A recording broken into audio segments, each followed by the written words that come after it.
श्रीमते रामानुजाय नमः।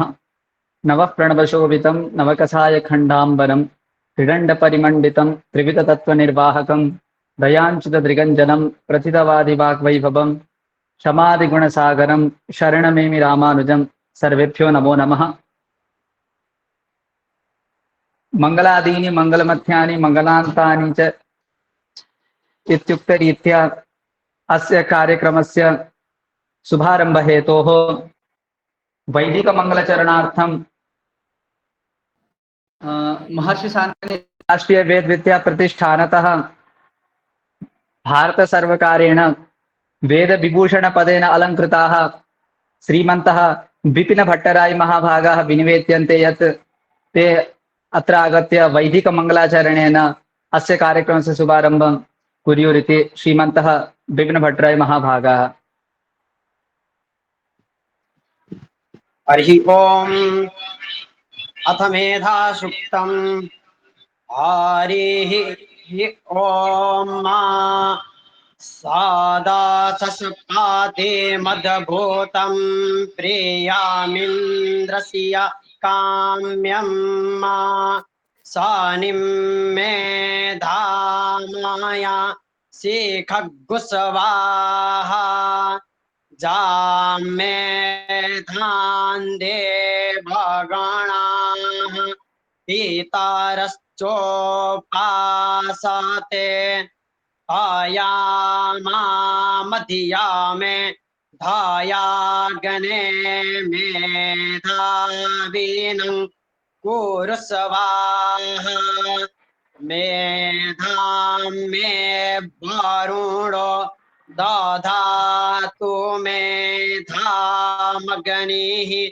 प्रजापतिः मेधामिन्द्रश्च वायुश्च मे धान्धाता दधातु मे स्वाहा इदं मे ब्रह्मा चक्षतरञ्चोभे स्त्रियामसनुतां मायि देवा दधातु श्रियामुत्तमान् तस्यै ते स्वाहा हरिः ओम। भूरिशः धन्यवादाः श्रीवत्भ्यः विपिन भट्टराय महाभागेभ्यः। आप सभी से निवेदन है कि यदि आप कैमरा ऑन कर सकते हैं तो कृपया कैमरा ऑन करिएगा। सुलभता होगी। भवन्भ्यः सर्वेभ्यः इदं सूचयामि यत् अस्माकं महत् सौभाग्यं वर्तते यत् अस्माकं सन्निधौ श्रीमन्तः हरिहर वैदिक गुरुकुलस्य संस्थापकाः इदानीम् अद्यतनीय कालेपि प्राचीन रीत्या शास्त्रान् पाठयितुं प्रवृत्ताः महापरिश्रमिणः श्रीमन्तः हरि कृष्ण महाभागाः तेषां सन्निधिः वर्तते अस्माकम्। अतः महत् सौभाग्यं वर्तते यत् अत्र निरीक्षकत्वेन समुपस्थिताः। एवं च अस्माकं गुरवः बहुषु गुरुकुलेषु शास्त्रान् पाठितवन्तः। दिल्ली विश्वविद्यालयतः श्रीमद् भगवद्गीतायाः कठिनतमा टीका वर्तते तात्पर्य चंद्रिका टीका। तस्यां टीकायां PhD कृताः श्रीमन्तः यतिराज सापकोटा गुरुवर्याः तेपि अत्र निर्णायकत्वेन समुपस्थिताः। एवं च वैयाकरण शिरोमणयः अस्माकं भ्रातृकल्पाः श्रीमन्तः अनुराग त्रिपाठी महाभागाः ते अपि निर्णायकत्वेन अत्र समुपस्थिताः। एवं च अस्माकं हरिप्रिया आश्रमे देहल्यामेव पाठनरताः अस्माकं मित्रकल्पाः गुरुकल्पाश्च श्रीमन्तः दण्डपाणि आचार्य महाभागाः तेषामपि अत्र सन्निधिः अस्ति निर्णायकत्वेन। इदानीमहं प्रार्थये यत् श्रीमतः यतिराजमहाभागान् ते किञ्चिदागत्य अस्य कार्यक्रमस्य विषये वदिष्यन्ति इति। श्रीमन्तः यतिराजमहाभागाः। नमो नमः। नमः सभाभ्यः सभापतिभ्यश्च कार्यक्रमस्मिन् समागतेभ्यः सर्वेभ्यो नमो नमः। श्री रामानुज स्वाध्याय केंद्र द्वारा समायोजितायाम् अस्यां सभायां सर्वेपि समुपस्थिताः संस्कृत प्रेमिणः वस्तुतः संस्कृत भाषायाः संवर्धनार्थम् अस्य संस्थायाः संस्थापनं वर्तते। एवं च सहैव अस्माकं संस्कृत गुरुकुलात् ये अधीतवन्तः वा ये अधीयानः सन्ति तेभ्यो सर्वेभ्योऽपि नेट JRF इत्यादि विषयेषु कथं ते तत्र छात्रवृत्तिं लब्धुं शक्नुवन्ति, एवं च तेषां येन केनापि प्रकारेण कथं वा सहयोगं कर्तुं शक्यते इति विषये एव अस्याः संस्थायाः प्रयोजनं वर्तते। सर्वप्रथमं तावत्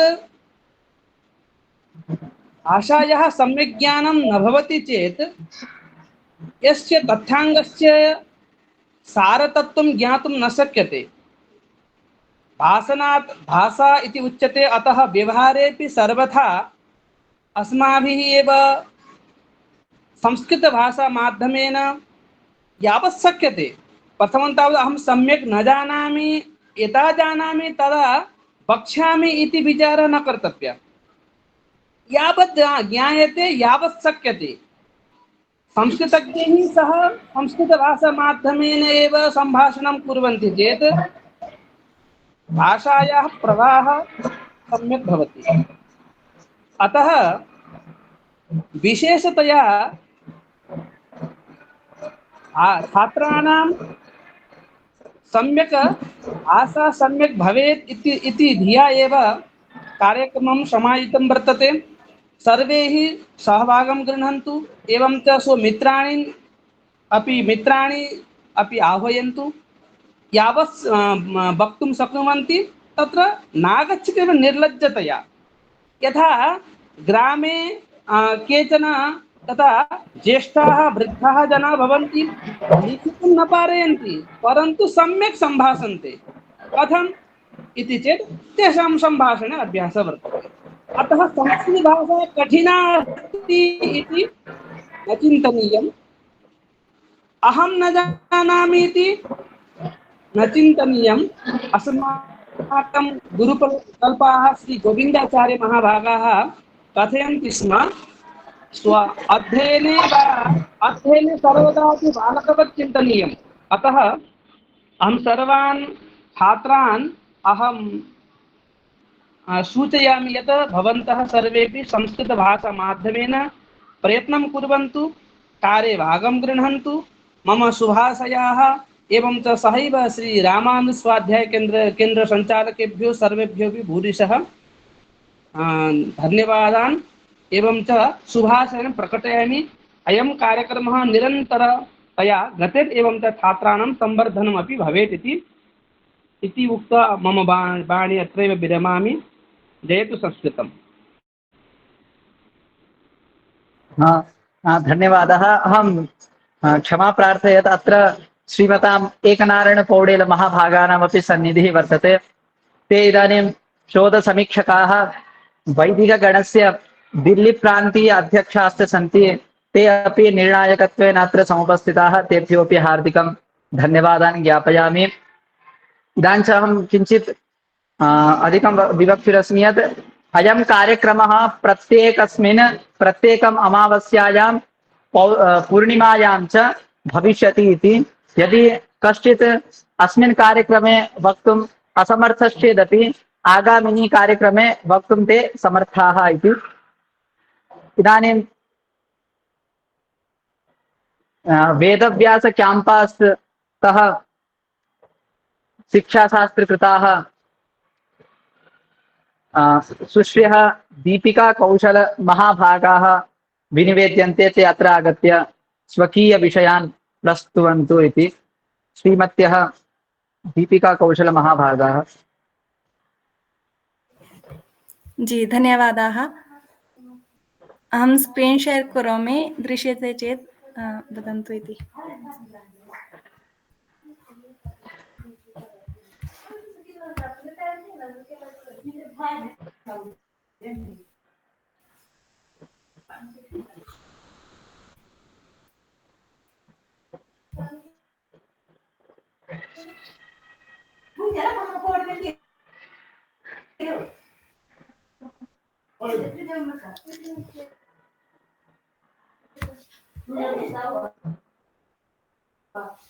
अस्तु।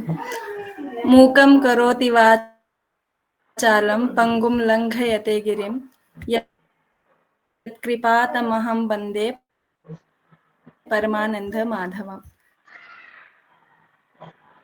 समेभ्यो नमो नमः। दीपिका नामधेया इयं बालिका।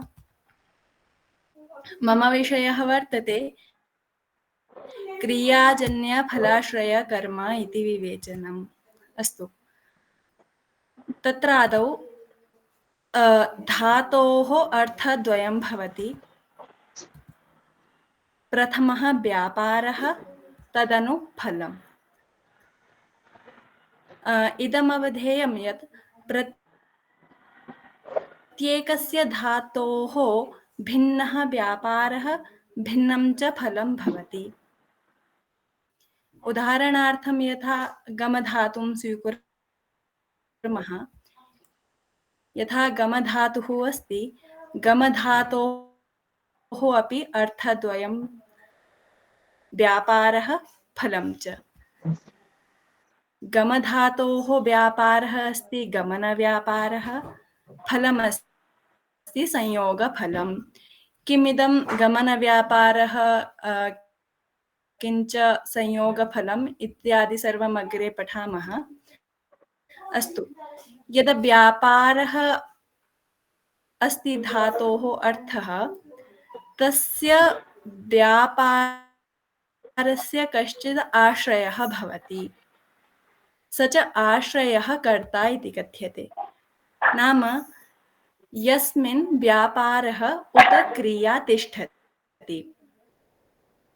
यथा अहं भोजनं करोमि, अहं भोजनं करोमि, अहं किमपि कुर्वती अस्मि, तर्हि किमपि क्रिया कुर्वती अस्मि, क्रिया मुझ में है ना, तो क्रिया मुझ में रह रही है, तो क्रिया जिसमें रहे वो क्या होता है, कर्ता होता है। उसी प्रकार फल, अब धातु के दो अर्थ कहे, व्यापार और फल। व्यापार का आश्रय, व्यापार जिसमें रहे वो होता है कर्ता, फल जिसमें रहे वो होता है कर्म। फल क्या, जैसे गम धातु हमने ली, गम धातु का व्यापार क्या था, गमन व्यापार। उसका फल क्या था, संयोग फल। जैसे राम विद्यालय को जाता है, तो राम का विद्यालय के साथ क्या होता है, संयोग होता है। तो वो जो संयोग है वो क्या है, फल। और वो संयोग किस में रह रहा है, तो विद्यालय में। तो जो संयोग का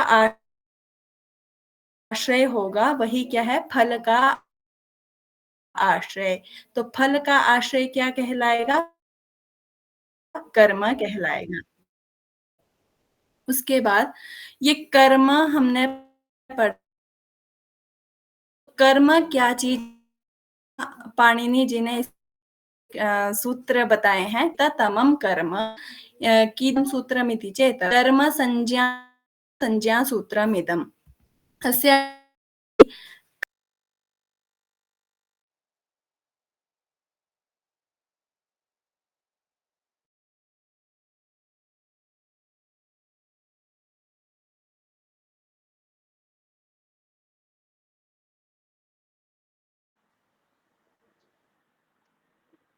मन्ये यत् तेषां नेट्वर्क् समस्या अस्ति इति। अस्तु, ते पश्चात् वदिष्यन्ति। इदानीं इन्द्रप्रस्थमहाविद्यालयस्य छात्राः संस्कृत विभागे पठन्त्यः तत्र BA सेकेण्ड् द्वितीयवर्षे अधीयाना सुश्री समीक्षा सुवेदी महाभागाः विनिवेद्यन्ते यत् ते स्वविषयं प्रस्तुवन्तु इति। सुश्रियः समीक्षा सुवेदी महाभागाः।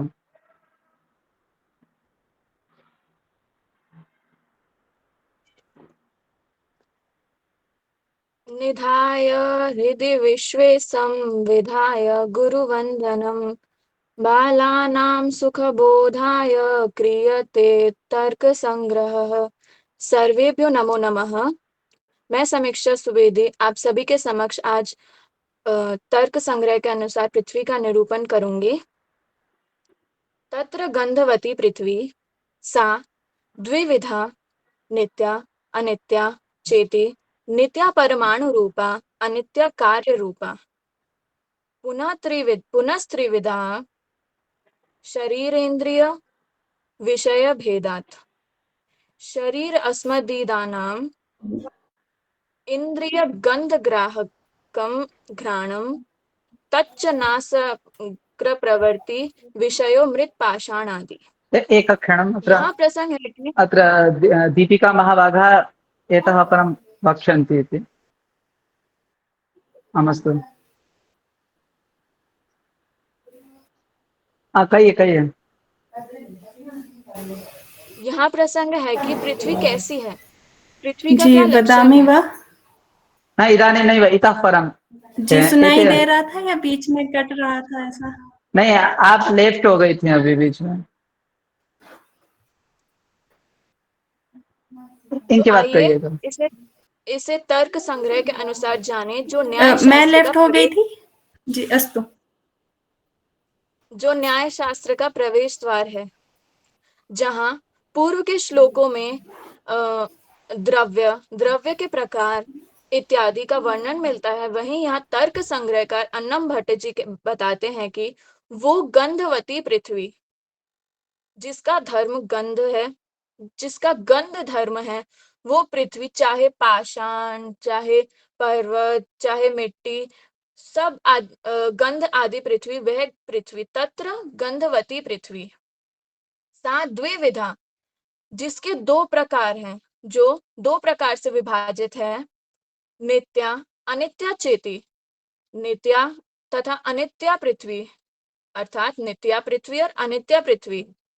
नित्या परमाणु रूपा वह नित्या पृथ्वी अर्थात परमाणु नित्या कहा गया है, जिसमें यहाँ परमाणु से तात्पर्य है ऐसी एकदम छोटा भाग के एक वस्तु का छोटा भाग जो जिसको काट काट कर छोटा किया गया हो, जिसका नाश रहित हो, जो पृथ्वी नाश रहित हो, वो जिसका नाश अभी नहीं हो सकता हो, नित्या परमाणु रूप है, इसीलिए उसको परमाणु रूप कहा है। और इसके बाद तर्क संग्रहकार ने बताया आगे अनित्य कार्य रूपा।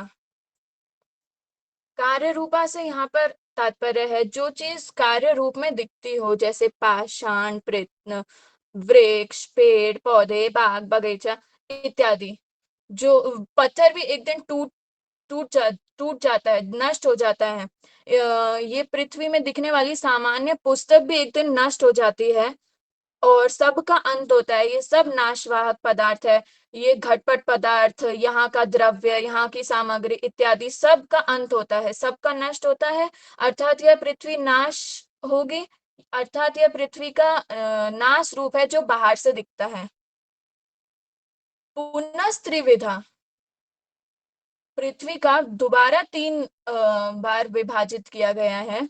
जैसे पहले नित्य और अनित्य रूप में भाग किया गया था, और अब उस अनित्य रूप को दोबारा 3 भाग में विभाजित किया गया है। अनित्य यानी कि कार्य रूपा का 3 भाग, शरीर, इंद्रिय, विषय। तो शरीर अस्मदीदा नाम, शरीर अपना है, शरीर पशु का है, शरीर पक्षी का है, इस जगत में समस्त उपस्थित सभी जनों का शरीर है।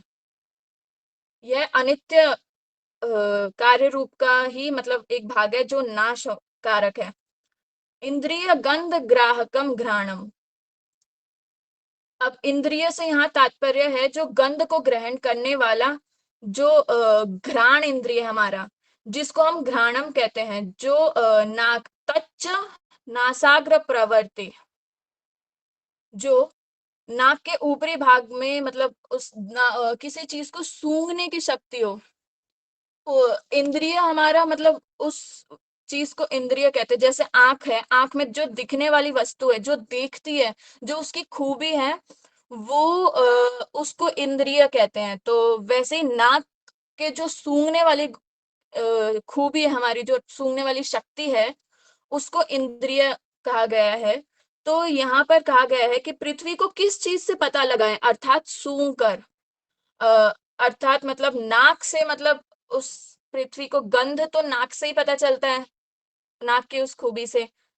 तो घ्राण पृथ्वी यानी शरीर पृथ्वी, अर्थात नाक कहाँ स्थित है, कान में तो नहीं है, कान में अपना कान की जगह है, तो इसीलिए यहाँ पर वो कहा गया। इसके पश्चात उन्होंने कहा है इंद्रिय हो गया, शरीर हो गया, फिर विषय।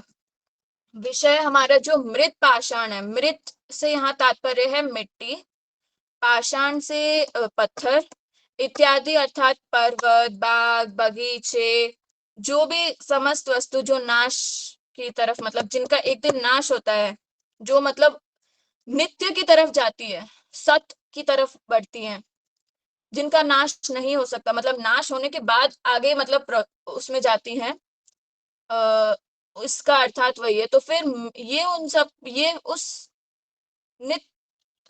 अनित्य पृथ्वी के अंदर आती है, जिसका 3 विभाजन करा गया था।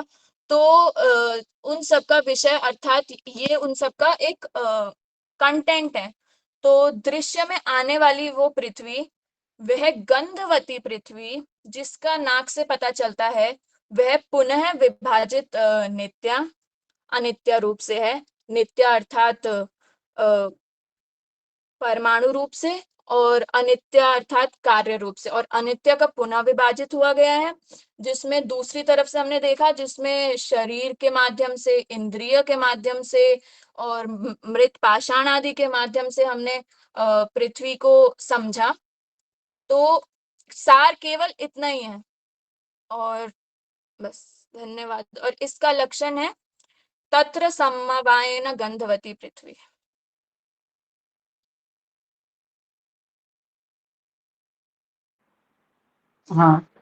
जी धन्यवाद, भूरिशः धन्यवादाः भवतीभ्यः।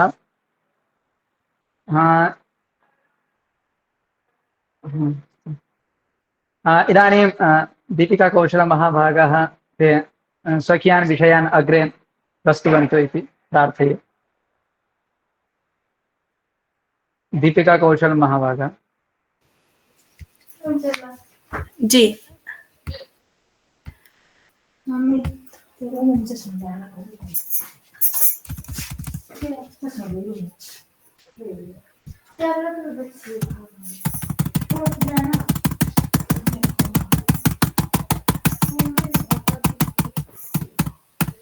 अस्तु, वयम् उदाहरणे स्मः।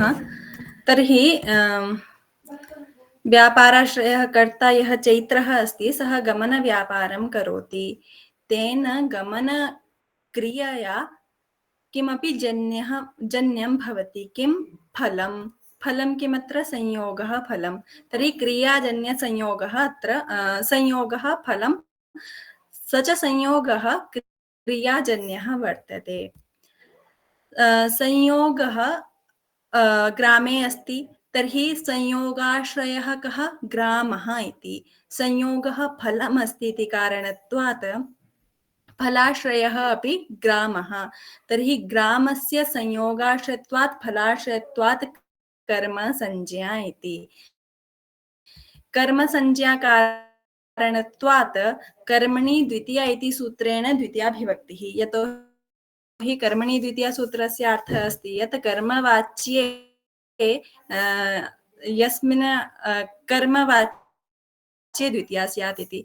अतः ग्राम इत्यस्य अधुना कर्मसंज्ञा कारणत्वात् तस्य द्वितीया विभक्तिः। अतः चैत्रः ग्रामं गच्छति इति वाक्यप्रयोगः सिद्ध्यति। अस्तु, अत्र कश्चन आपत्तिः आगच्छति। कुत्र इति चेत् क्रियाजन्यफलाश्रयकर्म इत्यर्थे कुत्रचित् आपत्तिः आगच्छति। कुत्र इति चेत् ततः पूर्वम् एकः विषयः अवधेयः, स च अस्ति संयोगः। संयोगः सर्वदा द्विष्टः भवति। संयोग सर्वदा द्विष्ट होता है। द्विष्ट मतलब संयोग कभी भी एक वस्तु में नहीं रहता है। जैसे मैं कहूँ मेरे हाथ में संयोग है, मेरा जो राइट हैंड है वो लेफ्ट हैंड से संयुक्त है, संयोग है इन दोनों में। अगर मैं कहूँ कि अलग अलग करने के बाद अब कहूँ कि इन दोनों में संयोग है तो संभव नहीं है। संयोग होने के लिए हमेशा दो वस्तुओं की आवश्यकता पड़ती है। उसी प्रकार हम जो कह रहे हैं गांव में क्या है? संयोग है। अब गांव में जब संयोग हो रहा है तो किससे संयोग हो रहा है? चैत्र से संयोग हो रहा है। चैत्र का गांव के साथ क्या हो रहा है? संयोग हो रहा है। उसी प्रकार गांव का भी चैत्र के साथ क्या हो रहा है? संयोग हो रहा है। तो संयोग जैसे गांव में है उसी प्रकार संयोग क्या है? चैत्र में भी है। संयोगाश्रय जैसे गांव बन रहा है उसी प्रकार संयोगाश्रय चैत्र भी बन रहा है। अब गम धातु का जो फल था वो क्या था? आपत्ति क्या आनी थी यहाँ पर?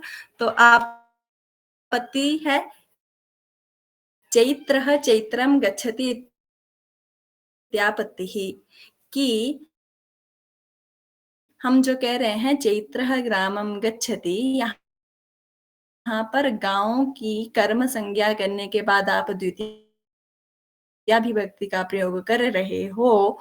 उसी प्रकार ये जो कर्ता है चैत्र,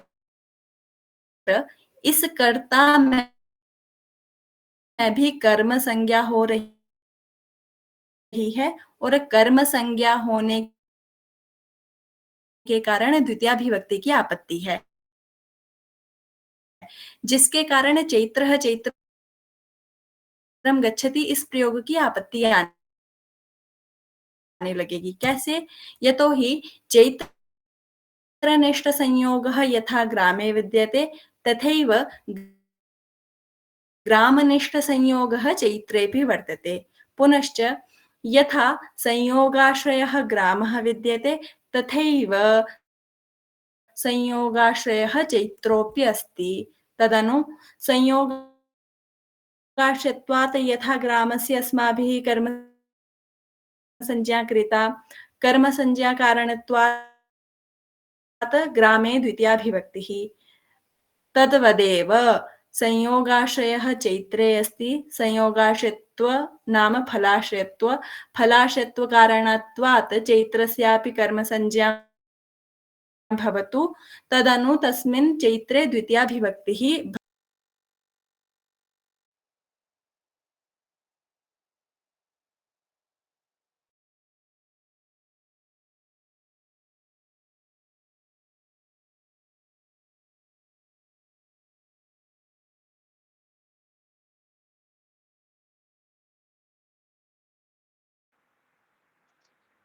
मन्ये तेषां नेट्वर्क् तासां नेट्वर्क् समस्या अस्ति इति। अस्तु इदानीं अग्रे गच्छामः। इदानीम् उत्तरमध्यमा प्रथमवर्षे अधीयानः पद्मनारायण पाण्डे इति छात्रः प्रार्थ्यते यत् ते अत्र आगत्य स्वकीयान् विषयान् प्रस्तौतु इति। पद्मनारायण पाण्डे।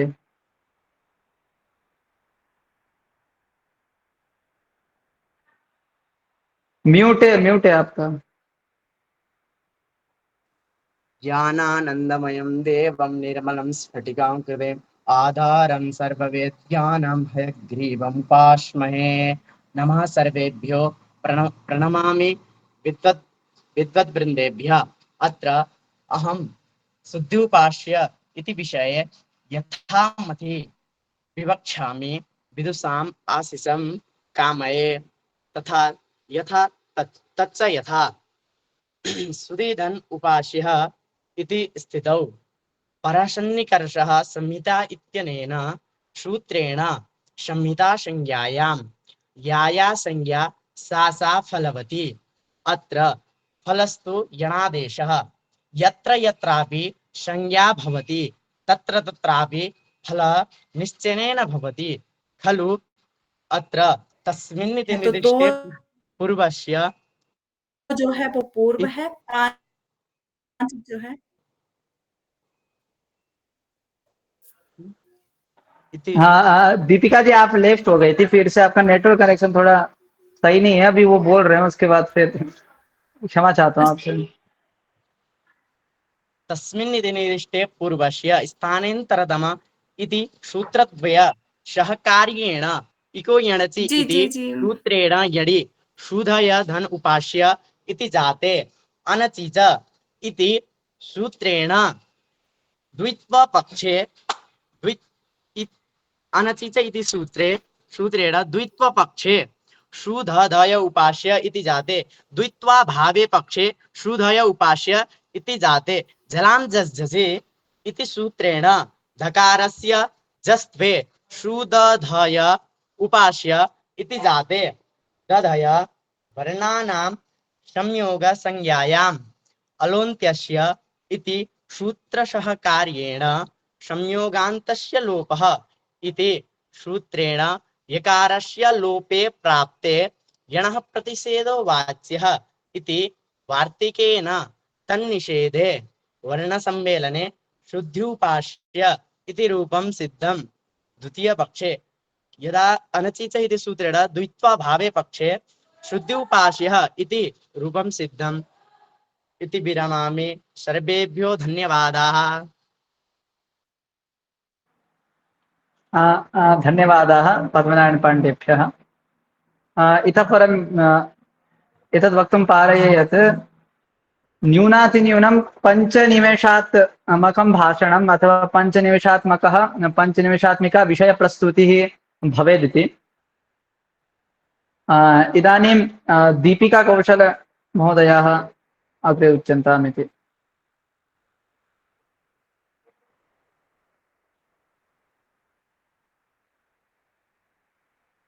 ता न सन्ति वा? अस्तु इदानीं कोऽपि अन्ये विवक्षवः सन्ति चेत्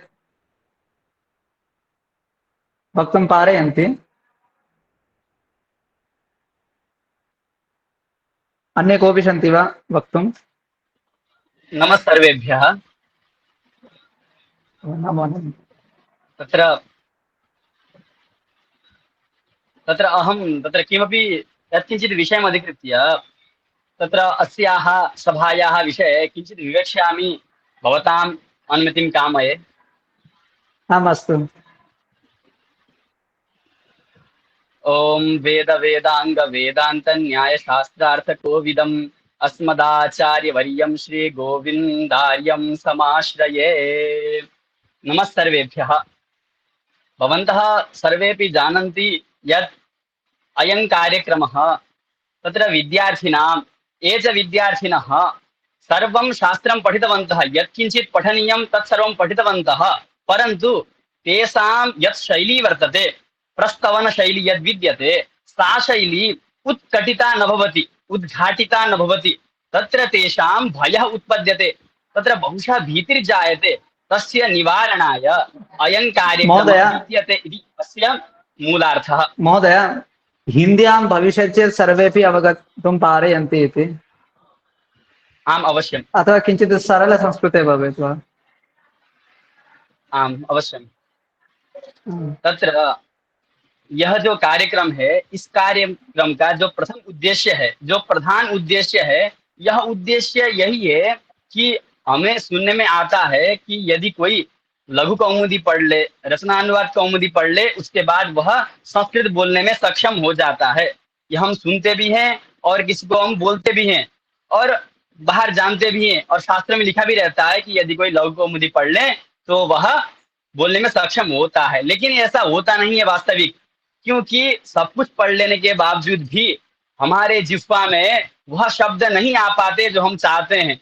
हम कुछ बोलना चाहते हैं लेकिन आत्मविश्वास न होने के कारण वह शब्द कहीं अलग चले जाते हैं, और जो हमने धातु सोचा होता है अथवा कोई शब्द सोचे होते हैं वह शब्द अन्यत्र चले जाते हैं। जिह्वा का भी इतस्ततः होना लग जाता है। उसका जो कारण है वह कारण एक ही है कि हमको अपनी जो शैली है उस शैली को हमें एक ऐसे पथ पर निर्धारण करना है जिससे उसका भटकना न हो।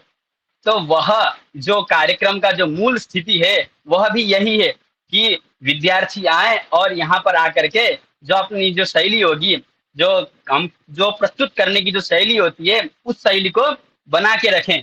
अभी हम यहाँ पर यत्किंचित जो भी आता है वो हम यहाँ पर प्रस्तुत करें, चाहे वो कुछ भी बोले, सामान्यतः सह पठति, तौ पठतः, ते पठन्ति, इन विषयों में भी वह बोल सकता है। अथवा कोई बड़ा विषय उठा ले, न्याय मीमांसा, उसमें भी बोल सकता है।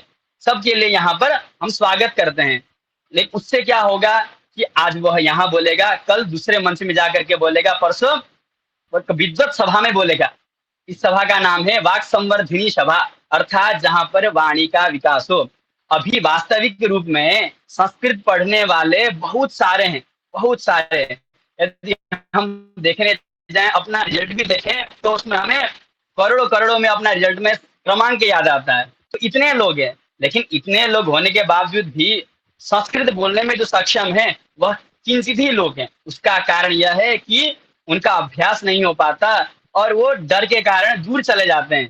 तो उसी डर को अपहरण करने के लिए, उसी डर को हटाने के लिए इस सभा का आयोजन किया गया है कि आकर के यहाँ बोलें और निर्भीक होकर के आगे और सभा में भी वो बोल सकें। अपने शब्दों का जो अनुभव होगा, अपने शब्दों का जो परिचय होगा, अपने शब्दों का जो व्याख्या होगा, उसका वो प्रस्तुत शैली बहुत अच्छी संस्करण में करें। बस यही आशा है सभी से।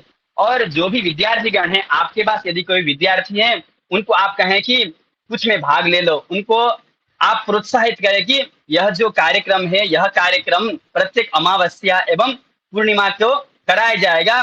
तो आप उनको अवश्य प्रोत्साहित करें कि वो भी आकर के 5-10 मिनट आकर के अवश्य इसे भाग लें, जिसमें उनमें जो आत्मविश्वास होगा, उस आत्मविश्वासता में निर्भीकता की सिद्धि होगी। यही कह करके मैं अपनी वाणी को विराम देता हूँ। जयतु संस्कृतम, जयतु भारतम। नमस्कार सर्वेभ्यः। आचार्य श्री दंडपाणि जी को भूरिशा धन्यवाद जो आपने। और इसमें बता दो, ये प्रत्येक अमावस्या और पूर्णिमा को रहेगी। जैसे कि आज तो प्रथम बार है, कई लोगों ने मैसेज किए कि आज प्रथम बार है और आज देखेंगे हम कि कैसे करते हैं, फिर अगली बार हम बोलेंगे। तो 5-6 लोगों ने यही कहा हमें कि ऐसे तो शायद देखे होंगे, आज आए भी होंगे। जी अदिति जी, आपने हैंड रेज किए। हाँ जी, मैं गीता के कुछ श्लोकों को उच्चारण करना चाहूंगी, प्रथम अध्याय के। सोचे बोला जी क्या हिंदी में बोला है? क्या मेरी आवाज आ रही है? हिंदी में काम बोल चुका जी जी आ रही है। बोलते हैं मत भगवत गीता प्रथमोध्यायः धर्म अब कैमरा ऑन करेंगे तो अच्छा रहेगा। जी जी बिल्कुल।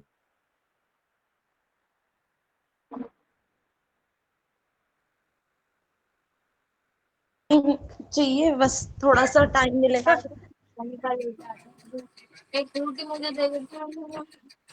फिर गर्म हो गया ये महाराज।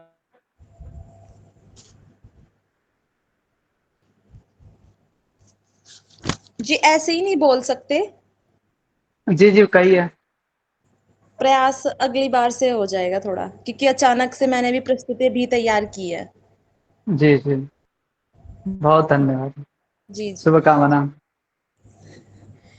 धर्मक्षेत्रे कुरुक्षेत्रे समवेतायुयुत्सवः मामकः पाण्डवाश्चैव किम कुर्वत सञ्जय दृष्ट्वा तु पाण्डवानीकं व्यूढं दुर्योधनस्तदा आचार्यमुपसङ्गम्य राजा वचनमब्रवीत् पश्यैतां पाण्डुपुत्राणाम् आचार्य महतीं च मूं व्यूढां द्रुपदपुत्रेण तव शिष्येण धीमताम् अत्र शूरा महेश्वासा भीमा अर्जुनसमायुधि युयुधानो विराटश्च द्रुपदश्च महारथः दृष्टकेतुश्चैकितानः काशीराजश्च वीर्यवान् पुरुजितकुन्तिभोजश्च शब्दश्च नरपुङ्गवः युधामनुश्च विक्रान्त उत्तमौजाश्च वीर्यवान् सौभद्रो द्रौपदीयाश्च सर्व एव महारथः अस्माकं तु विशिष्टाये तानि बोध द्विजोत्तमः न्यायका मम सन्न्यस्य संज्ञार्थं तान् ब्रवीमि ते। धन्यवादः। जी धन्यवाद। आप अपना संक्षिप्त परिचय दे दीजिए एक बार सबको। जी मम नाम अदिति, अन्यच्च अहं विश्ववारा कन्या गुरुकुले पठितमस्ति 12 कक्षाया पर्यन्तम्। अधुना अहं शास्त्री कक्षाया अस्ति कॉलेज अस्माकं MDU यूनिवर्सिटी अभ्यन्तरे अहं पठामि। अन्यच्च अहं मुजफ्फरनगर ग्रामे अस्मिन् अहं निवसामि। जी बहुत धन्यवाद आपको। हाँ जी इदानीं दीपिका कौशल महोदयाः अग्रे वक्ष्यन्ति इति मन्ये। ताः सन्ति वा इदानीं?